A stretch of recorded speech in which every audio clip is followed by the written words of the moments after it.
এই যে আমাদের রাফি, রাফি গাছের উপরে ওঠার চেষ্টা করতেছে কিন্তু অসম্ভব। এত বড় গাছ ওঠা সম্ভব না, প্রায় ৩০০ বছর বয়স এই তেঁতুই গাছের। তেঁতুই গাছটা হচ্ছে আপনার শিকদারপাড়া আদিয়াবাদ ইউনিয়ন, রায়পুরা নরসিংদী। যদি কেউ দেখতে চান আসবেন।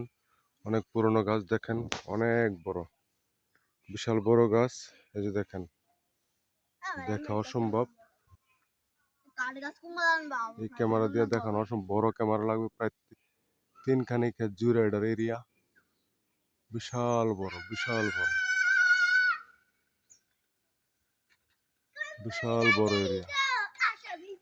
এই দেখেন আবার এই যে দাঁড়িয়ে আছে, এই যে রাফি বসে আছে, এটা হচ্ছে গাছের মাছ দিয়ে ছিদ্র। এই যে দেখতেছেন গাছের মাছ দিয়ে ছিদ্রটা, এদিক দিয়ে প্রায় একজন মানুষ আসা যাওয়া করতে পারবে। বিশাল বড় ছিদ্র, অনেক পুরনো তেঁতুই গাছ, প্রায় ৩০০ বছর বয়স তেঁতুই গাছ। এই যে দেখেন, এই যে ছিদ্রটা দেখছেন, এই যে একজন মানুষ আসা যাওয়া করতে পারে।